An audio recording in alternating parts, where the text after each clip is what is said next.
Untuk 5 sio yang beruntung tahun ini, Nah, ada di sio kerbau, ya. sio kambing, sio monyet, sio ayam, dan juga sio kelinci. Oh, resing. Jika suatu hari dapat mempengaruhi diri, perbaruilah setiap hari dan jagalah perbaruilah selama-lamanya.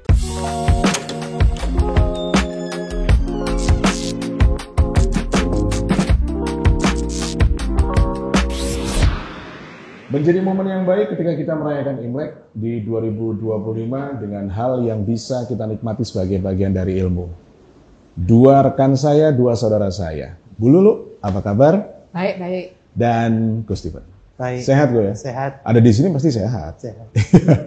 Berbicara Imlek, berarti kita berbicara tentang kerukunan, rasa syukur, dan bahagia yang begitu luar biasa. Kalau yang Bu Lulu rasakan sebagai penganut agama Konghucu dan Gus Steven dari Tao ya, itu seperti apa sih sebenarnya Imlek ini? Kita masih rancu tentang pengertian dari Imlek itu sendiri. Sebetulnya Imlek itu boleh dirayakan oleh setiap warga yang merasa dirinya orang Tionghoa itu boleh. Tapi zaman sekarang siapapun boleh merayakan. Gitu itu ya? kan merayakan cuma mereka ngambil dari budayanya. Kalau saya sebagai iman Konghucu, saya ngambil dari agamisnya. Jadi kita kalau Imlek itu kita sembahyang di rumah, sembahyang leluhur, dan juga setelah itu kita kumpul-kumpul dan makan bersama. Itu setiap tahunnya begitu, mungkin di setiap tempat juga begitu sama. Berarti mirip Idul Fitri sebenarnya ya? Ya, hampir sama kok. Semuanya tuh hampir sama. Mirip-mirip lah. Ada angpaunya Bu Lulu ya? Ya, kalau nanti besoknya tahun barunya tanggal 1 yang diharapkan itu angpau. Oh gitu. Ya, kalau saya masih kecil tuh mengharapkannya tuh baju baru. Baju baru lalu apa lagi? Iya, baju baru terus kue, makan kue ranjang. Oh, keranjangnya keranjang kuning.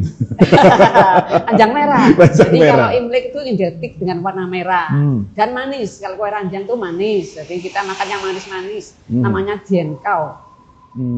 Dan kue ranjang sendiri harus ada macamnya berapa? Satu macam aja. Satu macam aja. Iya, bulat warna merah, rasanya manis. Oke. Kalau Iman Tao juga sama kok? Tao juga sama. Sebetulnya Imlek itu ya betul yang disebutkan Bu Lulu tadi. Ya sebetulnya semua orang Tionghoa itu boleh merayakan Imlek. Dan semua orang kalau merasa ingin merayakan ya dipersilakan. Oke. Sama halnya dengan perayaan yang ada di Eng Angkyong ini ya? Iya, sama. Ini kan salah satu bisa disebut, saya menyebutnya tempat ibadah. Ya, tempat ibadah Tridharma. Tridharma. Berarti ada 3 di dalamnya. Iya. Yang pertama adalah Konghucu, Tao dan Buddha. Buddha juga merayakan Imlek. Ya bagi orang mereka yang merasa Tionghoa pasti ya, mereka boleh. tetap merayakan. Oh gitu. Berarti ini budaya atau soal iman? Jadi gini, jadi agama tidak mengabaikan budaya. Oke. Jadi agama tidak harus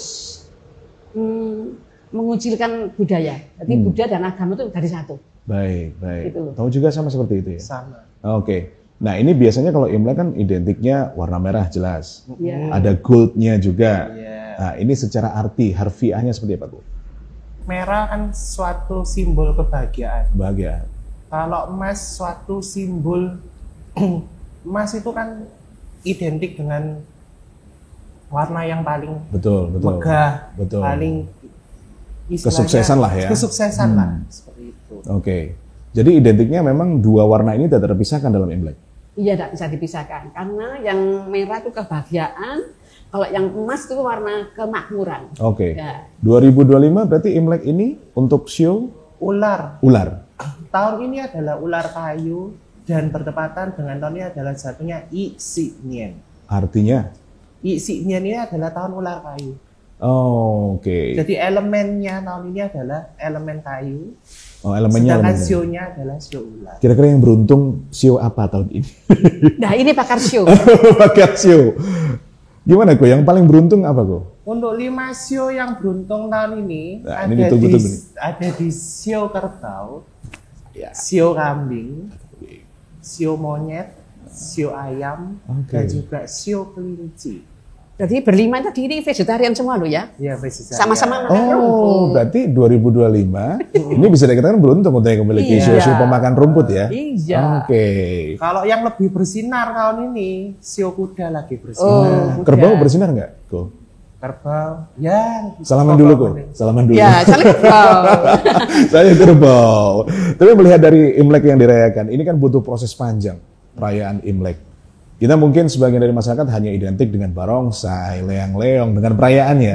Lalu juga lontong cap gome. Pertanyaan saya yang penasaran itu kenapa lontong? Nasi nggak boleh ya, Bu Lulu? Nah, itu. Selalu identik. Nah, itu sebetulnya adalah adaptasi antara budaya Tionghoa dan Indonesia. Oh gitu. Sebetulnya kalau di China sana ya tidak mengenal lontong. Ya pasti. Jelasnya. Ya. Tapi karena adaptasi dengan budaya Indonesia, terus di Indonesia itu terkenal dengan lontong yang dibungkus itu seolah-olah seperti rezeki yang benar-benar terus mengalir seperti panjang seperti lontong dengan warna keemasan dari sayur rebung dan lain-lain yang dimasak itu. Nah, itu menunjukkan suatu percampuran kebudayaan Tionghoa dan juga Jadi seperti Idul Fitri, kalau setelah itu kan kupatan. Ya itu. Kan juga pakai lontong sayur. Ya, mirip-mirip lah. Jadi sebenarnya afiltrasi ini berjalan dengan baik di Indonesia. Iya, dari zaman saya masih kecil sudah ada lontong cap gome itu. Oh gitu. Sudah ada. Itu sebetulnya alkulturasi budaya kita yang benar-benar menjadi satu kesatuan. Berarti bisa dikatakan bahwa Imlek ini monggo dirayakan semua. Iya, semua orang bisa merayakan. Oke, semua orang juga bisa dapat angpau ya. Nah, tergantung kemakmuran tadi. Tadi. Kalau ada kemakmuran, angpau pasti mengalir. Kalau dulu pernah mendapatkan angpau seberapa besar, Bu? Oh, biasanya itu relatif dan itu cuma simbolis. Simbolis saja? Iya, simbolis ya. Oh gitu. Dalamnya cek. Lah, BPJS. Oh BPJS. Kalau ke Steven pernah mendapatkan apa kok? Angpau.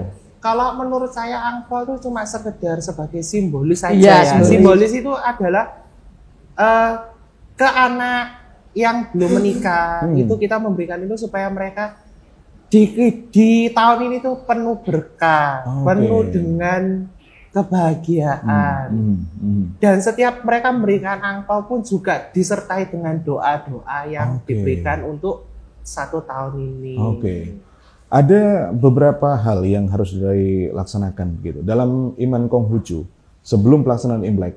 Apa yang harus dilalui dan setelah Imlek? Nah, sebelum Imlek itu kita harus mawas diri juga pantang.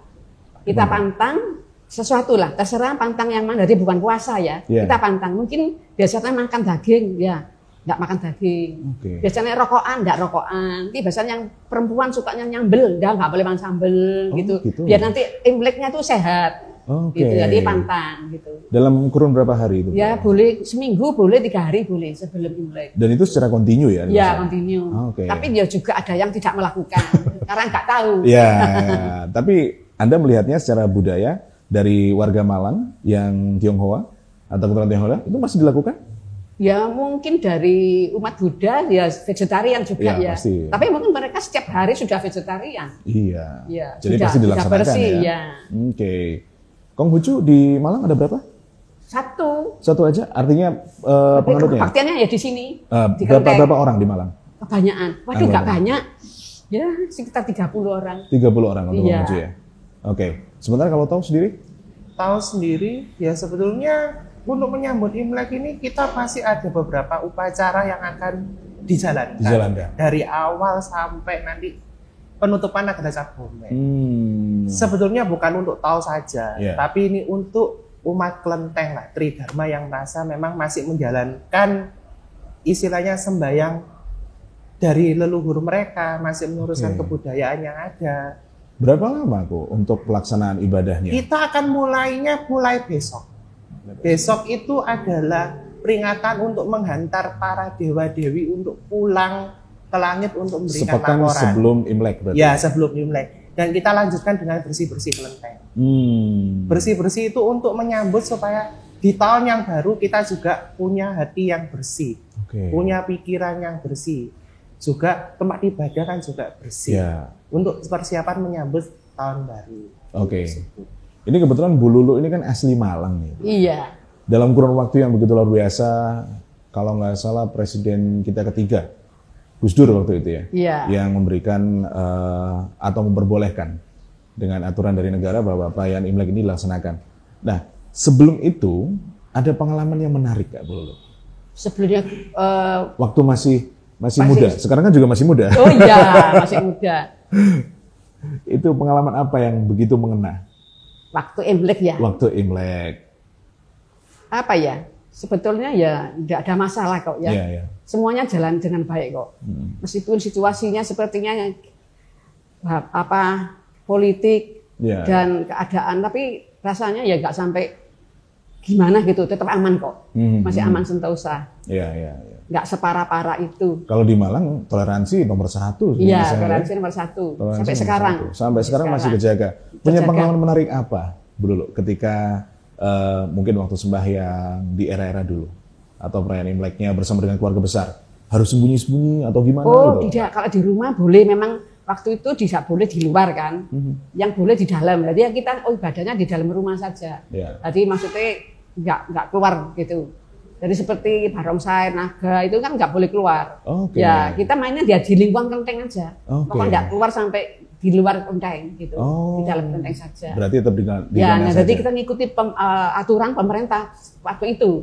Ya, mintanya begini ya kita ikuti apa menurut pemerintah. Berarti hal-hal yang berimpact dari katakanlah ibu kota tidak berimbas sampai di sini ya waktu itu. Tidak sampai. Jadi merasakan nikmat betul tinggal di Malang kalau gitu ya. Aman. Luar biasa. Ayem. Adem ayem. Kalau Coach Steven belum pernah merasakan seperti itu ya? Pernah?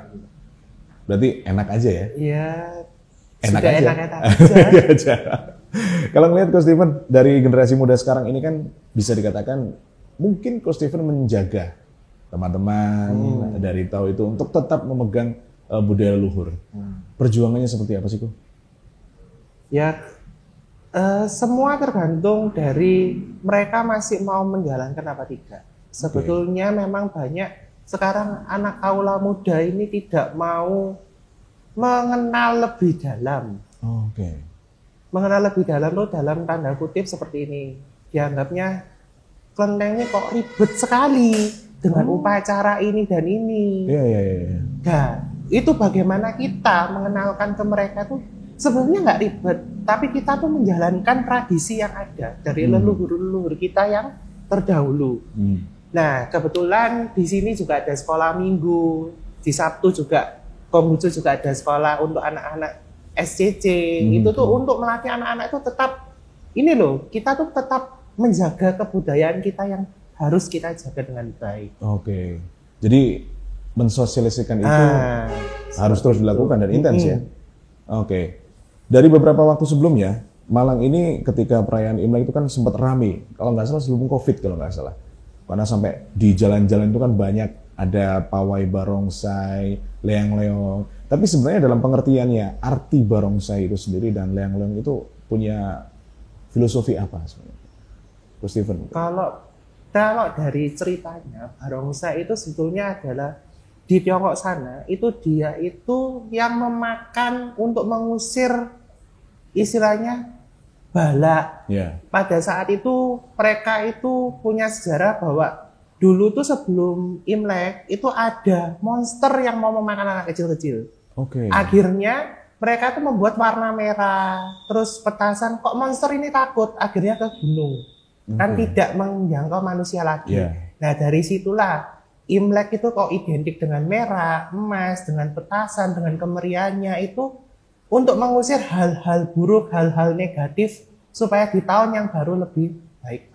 Termasuk dengan leang-leang yang menggambarkan tentang naga itu ya? Kalau Iman Konghucu juga sama?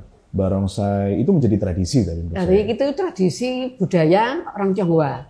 Jadi seperti apa yang dikatakan Steven tadi, itu binatang monster itu memang legenda atau mitos namanya Nien. Nah Nien itu suka mengganggu. Lah itu dengan tidak sengaja anak-anak itu mungkin seingat saya, jadi anak-anak itu pakai baju rumbai-rumbai gitu loh. Namanya anak kecil mainan, rumbai-rumbai. Terus ada petasan, pakai bambu. Makanya bambu dulu itu namanya baucuk. Baucuk itu petasan, tapi pakai bambu. Kalau dibunyikan krotok-krotok seperti itu awal mulanya petasan itu ya dari dari sananya itu, dari barongsai tadi itu. Oke. Setelah itu namanya kan Nian. Setelah itu liwat Niannya sudah pergi kan ke melewati Nian, namanya Kuonian. Kuonian itu melewati tahun. Nah, lewati tahun. Lah Kuonian itu diambil oleh orang suku Guangdong di Tiongkok sana. Mereka nyebutnya Konin. Konin itu Kuonian. Nah, kalau orang Hokkien nyebutnya Sin Jun Kyong Hi. Diam Hok, Diam Siu, Ban Su Ji. Maksudnya menyambut musim semi. Selamat musim semi yang baru, nambah hoki, nambah umur. Jadi so itu tambah umur, hok tambah hoki, Ban Su Ji atau Wan Seru itu maksudnya laksa benda sesuai dengan keinginan. Oke. Nah, satu lagi dari Hong Kong. Lah, kalau Hong Kong itu sebutnya sukanya mungkin sudah tahu. Oke. Itu Hong Kong. Oh iya, Hong Kong. Kongsi Fat Chai. Kongsi Fat Chai. Kalau dari Hong Kong nyebutnya Kongsi Fat Chai. Jadi semuanya nggak ada yang salah. Karena orang Hong Kong kan pedagang semua. Yeah. Jadi mengharapkan tuh biar kaya. Okay. Rezekinya melimpah. Jadi Kongsi Fat Chai. Kalau geser dikit ke Taiwan beda lagi? Kalau Taiwan saya nggak tahu malah. Taiwan ya hampir sama. Mungkin sama dengan Hokkien. Soalnya ke Taiwan tuh kebanyakan orang Hokkien. Nah, mungkin ya Sin Jun Kyong Hi. Jadi merayakan musim semi, maksudnya gitu. Ini hanya dialek begitu? Iya, hanya dialek. Memang jadi, ada. Mungkin Nian itu betul-betul ada. Soalnya orang Guangdong di Cungkok sana kok nyebutnya Konin. Jadi lewatin Nian itu sudah tahun baru Imlek atau Junjie. Oke. Tahun baru musim semi. Oke. Biasanya setahun pasti ada tema dari pemerintah. Tahun 2025 ini? Temanya ada bentar. Wah lupa ini. Oh, boleh ya gini ya? Boleh. Lupa tadi Kak di sini. Tema tahun baru ini adalah berlaku lurus pemimpin akan meluruskan hati seluruh rakyat. Yang di dalam pengertiannya seperti apa? Pengertiannya. Berlaku kalau lurus. Atasannya lurus, ke bawah pun juga lurus. Oke. Kalau yang atas bengkong, yang bawah juga ikut bengkong. Nah, seperti apa yang disampaikan oleh BTP. Oh, jadi Cahaya Purnama. Oh, baik. Basuki Cahayapurnama itu bisa dikatakan sebagai salah satu ikonik juga sih ya. Iya. Nah, berarti melambangkan tentang keberagaman, kebinekaan Indonesia ini masih tetap terjaga begitu luar biasa. Kuatnya, apalagi di Malang, benar nggak, Gu? Di Malang anak mudanya, wah udah jadi satu kan, Gu? Iya. Itu. Nah, ketika melihat Imlek, ada hal-hal yang bisa disampaikan kepada seluruh masyarakat. Sebenarnya Imlek ini yang ingin kita jaga adalah kebajikan, kebersamaan, atau ada hal lain sebenarnya dalam pesan Imlek? Mungkin Bu Lulu. Ya, kalau dalam Imlek ini kan semuanya baru ya. Baru. Tapi kita sendiri tuh badan kita harus baru, hati harus baru. Jadi ada kata-kata demikian. Ko resing, yu resing. Jika suatu hari dapat memperbarui diri, perbaruilah setiap hari dan jagalah perbaruilah selama-lamanya. Jadi bukan hanya baju yang baru, tapi hati kita, badan kita pun harus baru. Oke. Dan juga ada namanya sing tek jiwe, sing tek diaucan, sing tek siwang. Jadi ada harapan baru, kesempatan baru, dan tantangan baru. Oke. Jadi tidak hanya yang di luar yang baru, tapi yang dibenahi di dalam dulu. Dalam diri juga. Oke. Dalam Imantau, untuk Imlek sendiri, pasti ada tujuan yang didapatkan di tahun ini. Ini Imlek tahun berapa sih? 2576. 2576. Oke. Ada hal baru yang ingin dirubah? Atau... Ya kalau kita setiap menyambut tahun baru ya kembali lagi ke pribadi kita, bagaimana terus juga memperbaiki diri supaya tahun ini menjadi tahun yang lebih baik. Oke. Sebelumnya harus ditambahin jadi lebih baik lagi. Iya, dengan penguasaan diri mungkin yang kemarin-kemarin kita lebih banyak emosi ya. Tahun ini bagaimana caranya untuk bisa mengendalikan emosi. Yang paling penting apa dulu dari Gus Steven yang mau dirubah? Yang dirubah. Kalau yang paling penting adalah ya mengendalikan diri. Oh, mengendalikan diri. Kalau yang belum tercapai target? Belum tercapai target. Ya diikuti saja, mengalir saja. Oh gitu ya, dalam prinsipnya seperti itu. Ya. Jadi bukan menargetkan sesuatu gitu enggak? Ya kita mau menarget juga bisa, tapi ya kita jalani aja, mengalir aja. Kalau kita nggak mengalir, kalau kita benar kita punya targetnya harus dicapai. Ya. Cuma kan kita harus ikuti dengan aliran yang sesuai dengan yang dijalankan aja. Oke, saya juga penasaran sebenarnya. Dalam Imantau itu jalan cahayanya itu seperti apa? Ya kalau menurut Iman Tao itu ya sinar kita, ya anggap aja bagaimana kita melatih diri kita dengan baik. Bagaimana kita menjadi pribadi yang baik. Supaya apa? Dengan pribadi kita yang baik, ya kita bisa memberikan sesuatu yang baik juga.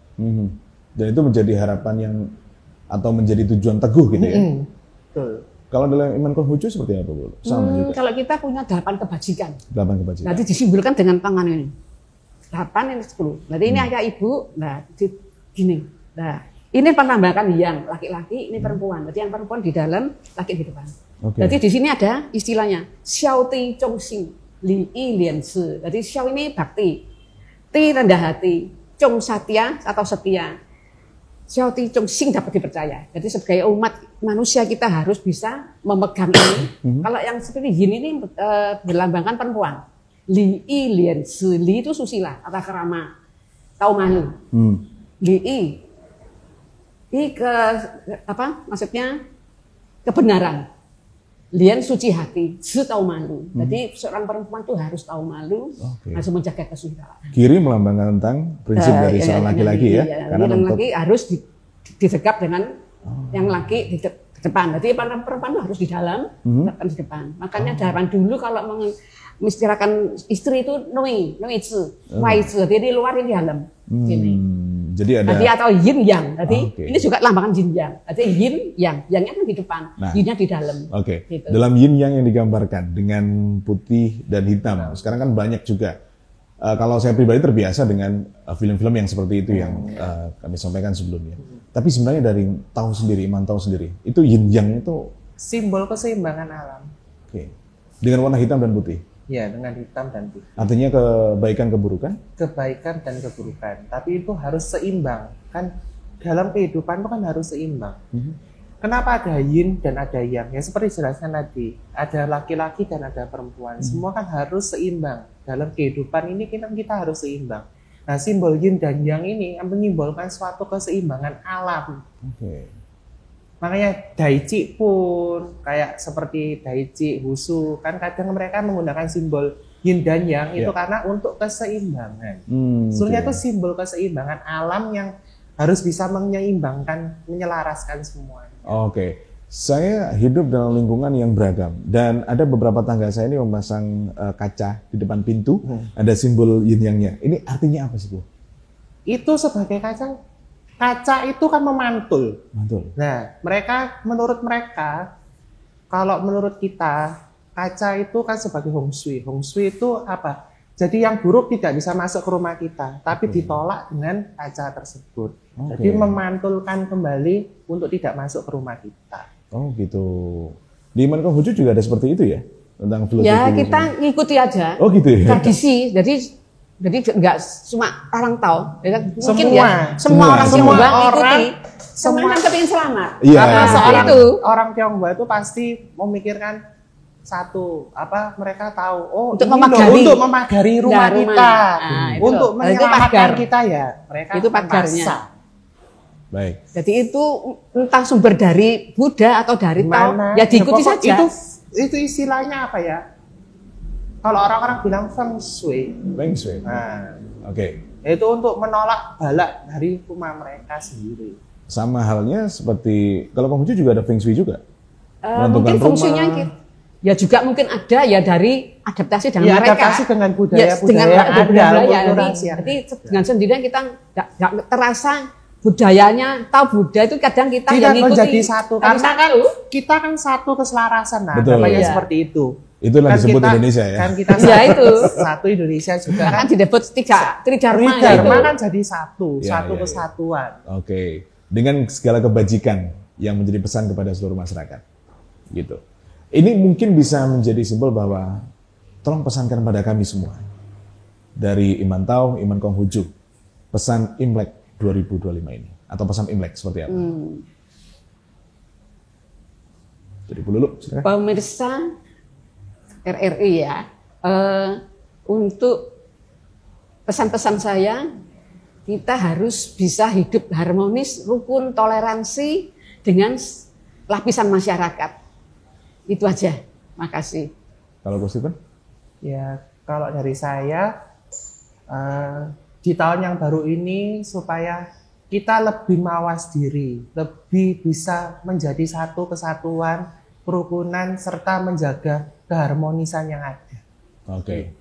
Jadi Imlek menjadi salah satu momen kita untuk bisa meningkatkan toleransi dan juga kebahagiaan. Terima kasih Coach Steven dan juga Bu Lulu di podcast Ruang Tamu RRI Malang.